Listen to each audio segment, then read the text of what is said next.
It was actually a high school and elementary school, grade school.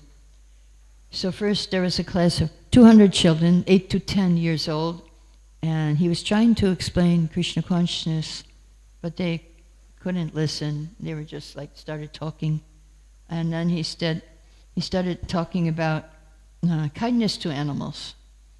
So then he was trying to tell them animals have souls. And he noticed a little girl. Okay, now you can give her. A little 9 years old girl sitting in front, and he said, we should not be cruel to animals, and she started crying. A little tear came. So he decided, okay, I'll just direct my talk to her alone. He said, animals, all creatures are part of one spiritual family, and she was very happy, and her face lit up. So when the bell rang, all the other children jumped up and rushed out, and she sat still, thinking, and she left. And then after that, a group of 300 high school students came, and Jagajeevan spoke to them in Spanish. And then he saw the little girl. She came back, and she sat in the front. And she was listening very carefully. And then after that, they had kirtan. And he said he wanted to make that little girl chant, so she was chanting the name. And after 1 hour, he stopped, but they're all screaming, more kirtan. And it was past, the time for the class, but he did 1 more hour of kirtan. And then he looked at the little girl. She was smiling, relishing the nectar of the holy names. And Maharaj said, she's yours now, my lord. Please guide her to your lotus feet. So then she looked at her watch and ran towards the exit, and she stopped, looked at Maharaj with a deep appreciation in her eyes, and then she left. So then Maharaj was thinking, wow, I was thinking I shouldn't come here, but this is the best thing. Good Lord, if you can send me to hell anytime if there's people like that little girl about this age here, the same age as this little girl we have here in the class, 1 year older. You're 8, yes. And this girl was 9. So just for that little girl, he didn't care that he had to suffer so much. Just so he got one person happy in Krishna consciousness. Well, this is the attitude of the preacher. I know one devotee. She went to preach in the slaughterhouse. They were killing animals, and she distributed a book, and actually one person came from that slaughterhouse and gave up his profession and became a devotee. Yeah. So, devotees are so merciful. They are so merciful that they can go anywhere and they can preach anywhere. Very hard for anyone to go to a slaughterhouse, what to speak of devotee. So, and now the next verse is about 2 kinds of people.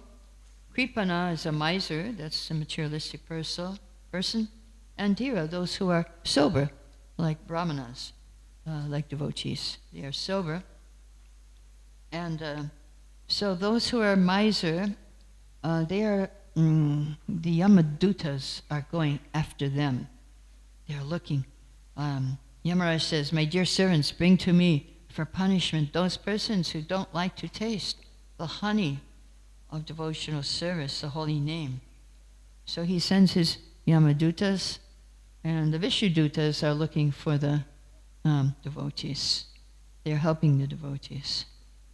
So sometimes you're in a very difficult position. You can see that. And I know it's another story from Sachinandan Swami, very short story, that they were going on a mountain road, and a big truck came on the wrong side of the road where they were driving, and all of a sudden, his driver went towards the mountain, and somehow the road opened a little bit, and he was saved from the truck. And he went on the side where the road kind of opened into the mountain, and then the truck went by, and they were saved.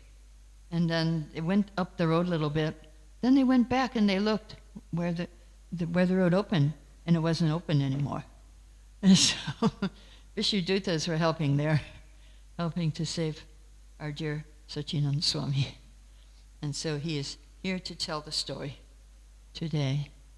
Oh yes, so Vishudutas are always looking how to help the devotees. Like I didn't have a big problem, but on my last flight in Virgin Australia, I had this heavy luggage, and I was heavy when you carry on, and a heavy purse also. And then I saw, oh my God, there's stairs going down, and there's stairs going up into the plane. I said, I'm not going to make it. So I just went to the top of the stairs, and there was a man standing there, and he said, oh, can I help you with your luggage? I said, sure, you can help me. And he was in the first class passenger also, in the first class compartment. And I said, oh, Australian people are so kind. And he said, where are you from? I said, USA. So, yeah, he helped me with my luggage. So Krishna is always helping his devotees. So I can tell you another story, a really amazing one. When I was traveling in London, Gatwick Airport. I landed in Gatwick, no one was there to pick me up. And Bhaktivedanta Manor was like 2.5 hours away. I had to go by train. Didn't know what train. And so I had no cell phone in those days. So I went to a man who had a cell phone, and I asked him, okay, what train should I take? He told me, and I said, can I borrow your phone, and I'll tell the person who is picking me up what time to pick me up. So he lent me his phone, and I got on the train, had to change trains. Then I got out of that train 10:30 at night, and I was the only one to get out of my compartment. And it was 10:30, and then I saw these huge stairs, and I had my big suitcase, and my small heavy suitcase, and the heavy purse, and I thought, no way I'm going up those stairs. So then, after a minute or so, I was just standing there, and 2 young boys came up to me. One was black, and one was white. And they said, can we help you with your luggage? And I said, please. And so they took me up the stairs, down the stairs, because the person picking me up had a back problem. They couldn't help me also. And I went to her house, and she had Krishna Balaram deities. And I thought, wow, they kind of reminded me, don't worry, we got you covered. You know, we're taking care of you. One was white and one was black, the 2 men. Young boys, and like teenagers or in their low 20s. They were young boys. And they helped me. So they reminded me, and Krishna Balaram reminded me, not that it was Krishna Balaram, but they kind of reminded me, don't worry, we're taking care of you. And so yeah, if you preach, then Krishna will help you, he would take care. So in verse 46, he talks about the indirect path. It's very interesting, the indirect path. There are 10 methods. And these, let's hear what these 10 methods are. You don't have the verse.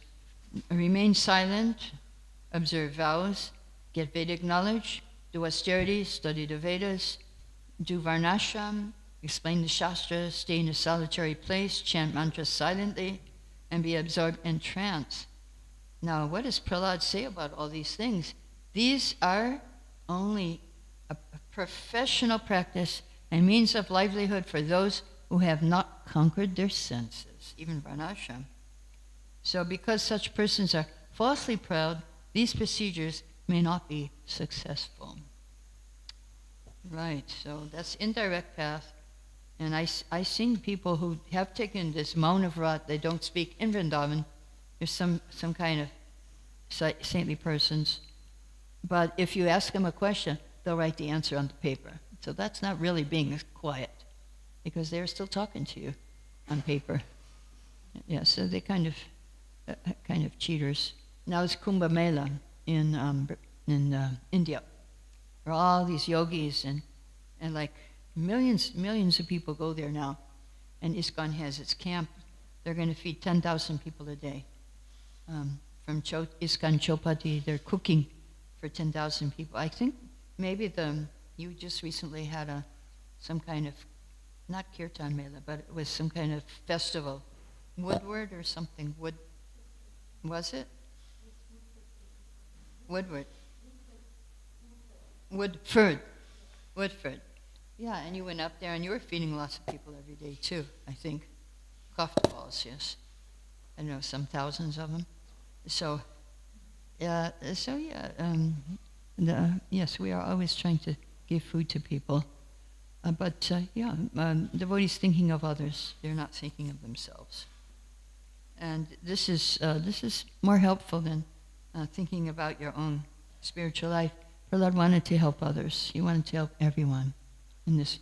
He didn't want to go back by himself. And sometimes, and Prabhupada said, we want to send people back to Godhead, but it is not an export business. We will also go too. We're not just exporting people back to Godhead. We will also go too. That is Prahlada's mood, that is our mood.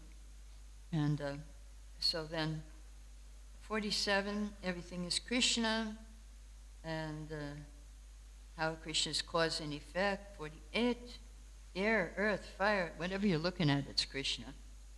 And 49, nobody understands you. Very, very, very difficult to understand Krishna. One time, one person came to the head pujari in Mayapur, Jananivas. They asked him, Jananivas, a question: what is the deity made of? So Jananivas said to the person, what is your heart made of? That is what the deity is made of. If your heart is made of stone, the deity is made of stone. If your heart is made of Premanjana Shrita Bhakti Vilochanena's heart is made of love, and the deity is made of love. And so, yes, devotees see the deity, they have relationship, they have reciprocation with the deity. And so that's the difference between devotee and others. So then, the last prayer, he says, I give my respects to you, and we must do 6 kinds of devotional service: offering prayers, giving results of activities, worshiping you, working for you, remembering your lotus feet, hearing about your glories. And then we will achieve. That is meant for the Paramahansas, that is the spiritual world. And of course, Srimad Bhagavatam is called Paramahansa Samhita. It is the song of the Paramahansas. So after all this, of course, he did pacify Nrsingadev. Nrsingadev was very, very happy. And he said, now I'm pleased with you. What would you like to have? And anything. You can have anything. And so he didn't want anything. He said, I'm not a businessman. But the devotee, he wants to please Krishna, and Krishna wants to please the devotee. So there is an eternal competition going on between Krishna and his devotee. Who can please the other one more? Can the devotee win the competition, or can Krishna win it? Sometimes Krishna wins, and sometimes devotee wins. Yes. So like the story of worshiping Govardhana hill, the father wanted to worship Indra. Krishna said, no, not Indra, you worship Govardhana. So then Krishna won that competition. They listened, and they worshiped Govardhana. But with the gopis won. He said, I can't repay you. You've outdone me. I cannot repay. You've given up everything for me. So, therefore, he had to come as Lord Chaitanya to repay the gopis. So, Prabhupada said we should make an arrangement. Krishna will not give us anything. You give everything to him. So I'll stop here. Any questions, comments, and you can ask them.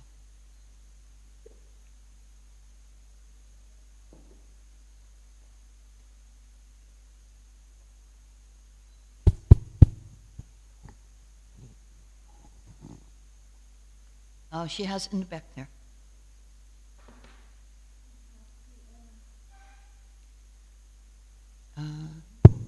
There you go. Thank you, Mataji.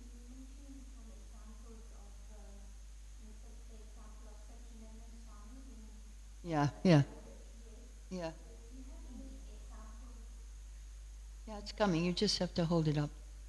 Do you have any examples of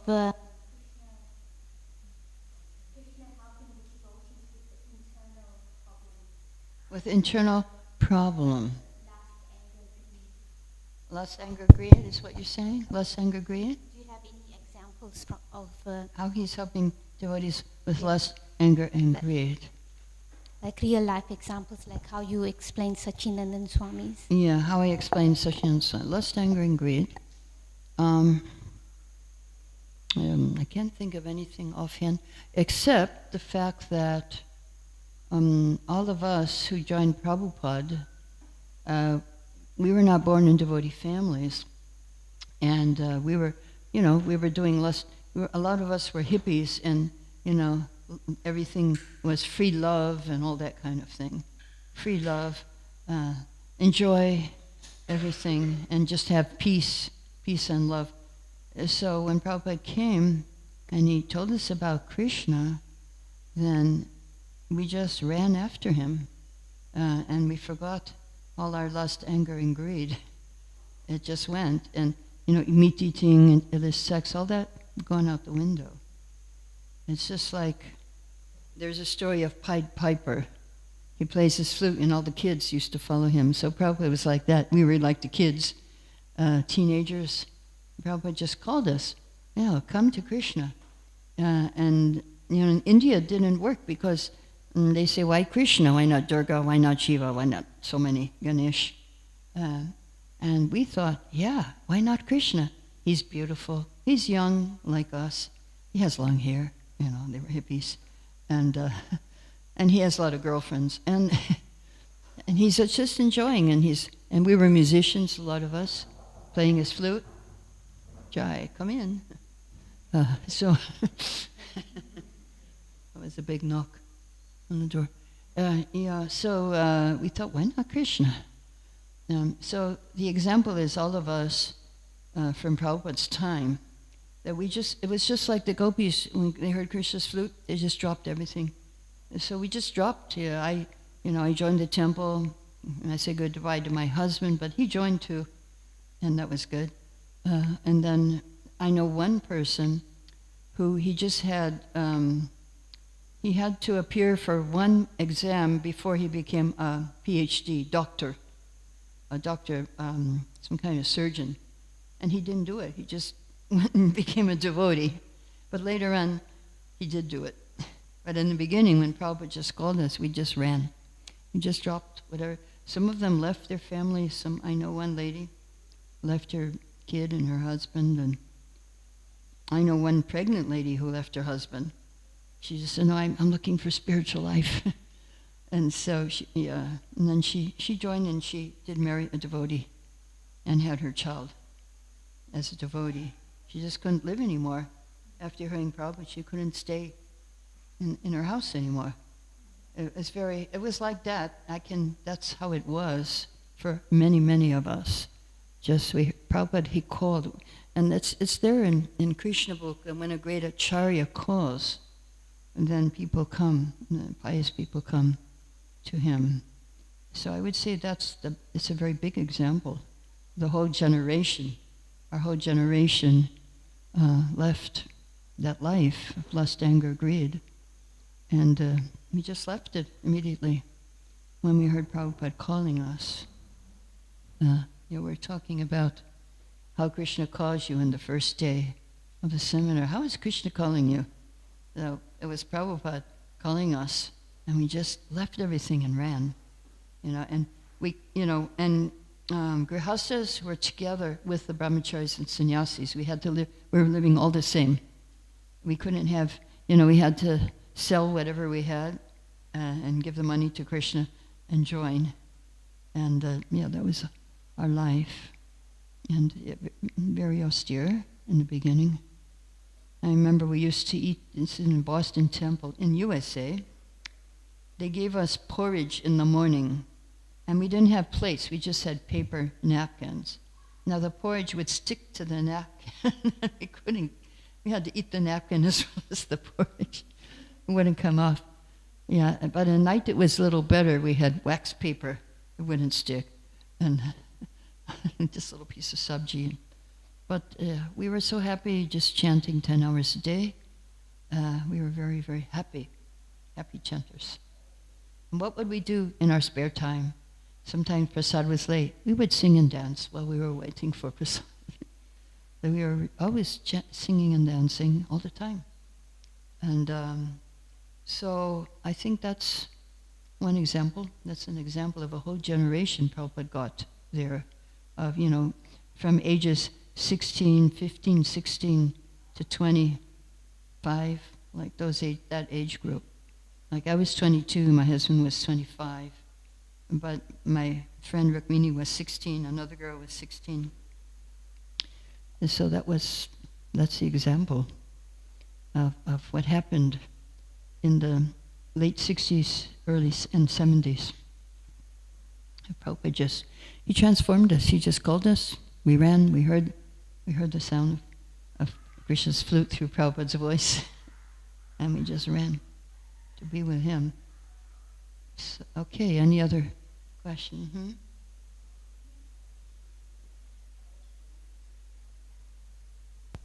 On the point of Vishnu Dutta always protects devotee, and if you preach, Krishna will always help you. Yes, right. But it does also happen to devotees.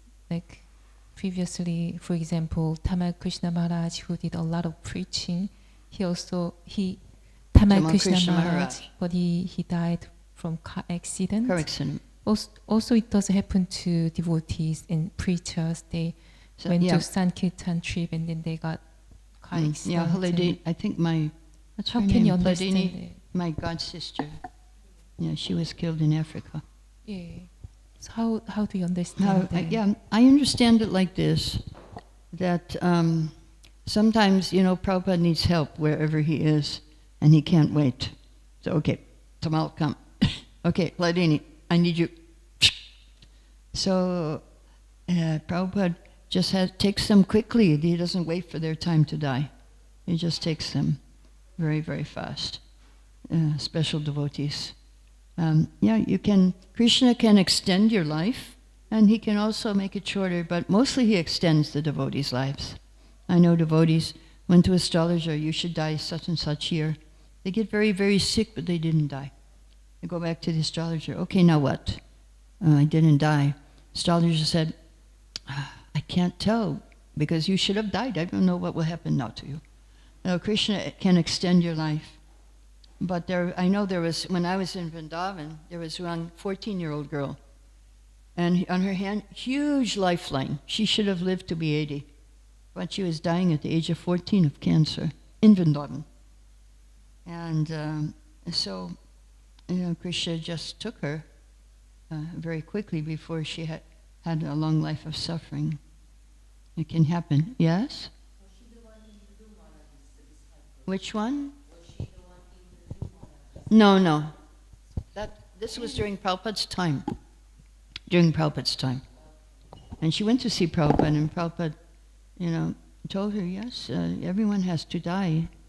So then he kind of pacified her, and she accepted it. And no, that wasn't that disciple. She was 19 years old, and I was there when she passed, actually. And her guru was there, I believe, chanting in her ear. That one, I was there for her. In Vrindavan, we see a lot of devotees leaving their bodies. And so, that's the place to go for when you leave. But it's up to Krishna. What I understand is that Prabhupada just couldn't wait. He needed them right away, and so he just took them. So what looks to us like very inauspicious. I mean, it was Mayapur. He was, in the Nadia district. He was in Tamal was. So it was, and sometimes it's easier to go very quickly than to suffer for, I know my friend I was talking about yesterday, 20 years she suffered before she left her body. But she was in Vrindavan, so that was good. Okay. Any other questions? No. Okay, Jai, glory to Prabhupada. You can keep your papers today. Don't need them back. All right, I think everybody, would you like some of these papers? Yeah, you can give to her.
Nitakora.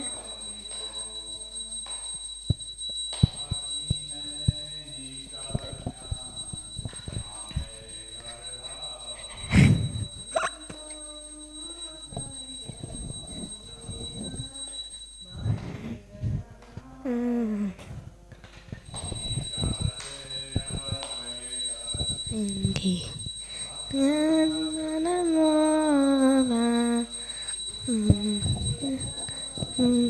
Shingi.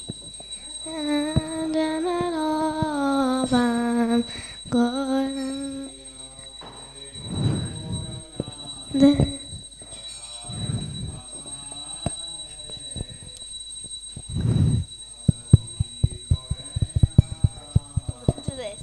Ready?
Gora Haribo, Haribo, Haribo, Nita Gora Haribo, Nita Gora Haribo, Haribo, Haribo, Nita Gora Haribo.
Jagamana ropa Gero Dikshoba Jagamana ropa Dikshoba Jagamana ropa